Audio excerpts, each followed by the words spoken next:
Hi, amazing people. Welcome and welcome back to my kitchen. In today's video, guys, I share with you a very simple way you can make okpa. Yes, if you're the type that loves to eat okpa but you don't know how to make it, come here.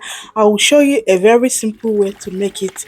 So, in a bowl, I'll go ahead to add some warm water and I'll add some palm oil. Oil you add according to how bright you want your okpa to look. So I'll add some palm oil, then I'll go ahead to add the upper flour. So I'll be adding the upper flour bit by bit, and I'll continue to turn until all the rumps are properly dissolved. You can as well use your hand to do this, but at a point I have to switch by using the hand whisk to do this. So and it was more easier for me to dissolve. So you can as well use your hand like I mentioned earlier. So once all the rums are properly dissolved, I'll go ahead to add more water because the okpa is quite thick for me. You can as well leave it at this stage. It depends on how light or how thick you want your okpa to be. So once I get the texture that I needed, I'll go ahead to add some salt. I'll be adding the salt bit by bit until I was able to get the taste that I need because I don't want my okpa to be salty. So I'll continue to add the salt until I get the taste that I need. So once everything is well combined, I will as well at this point add some Uzuza seed.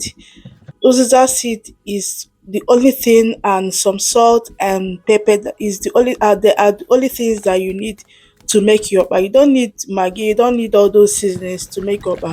Okpa is naturally sweetened and it has a very good flavor and taste as well. So once I've added all these three things, I will go ahead to make sure they are well combined. Then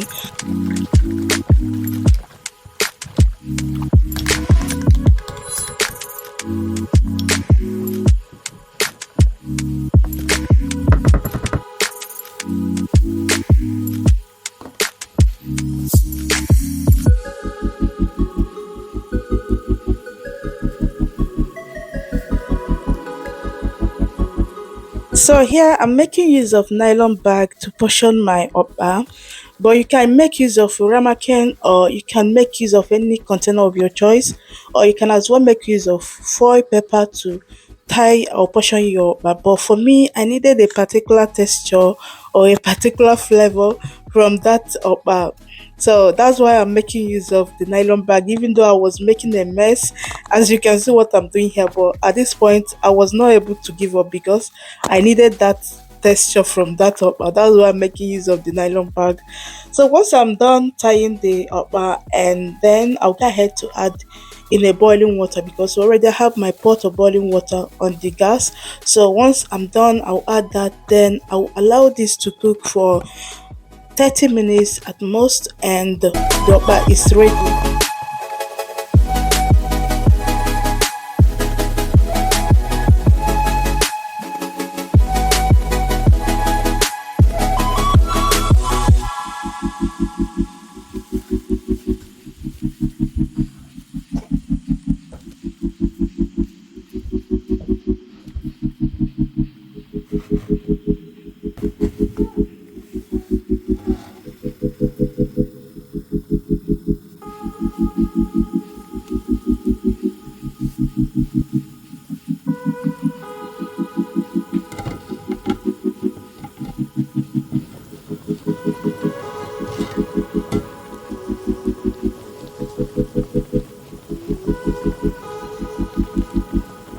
So 30 minutes later, the okpa is ready, as you can see right over here.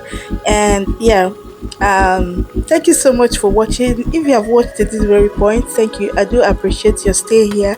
If you are new here, please do well to subscribe to the channel and please turn your bell on to get notified each time I upload a new video. To my old subscribers, thank you for always coming back. I do appreciate all your support. And yeah, leave your comment in the comment section if you learned anything new or if you get value from this video. Please leave a comment in the comment section and I will be so happy to reply back to you. Thank you once again for watching, and I will see you all in my next one. Have a great day and bye.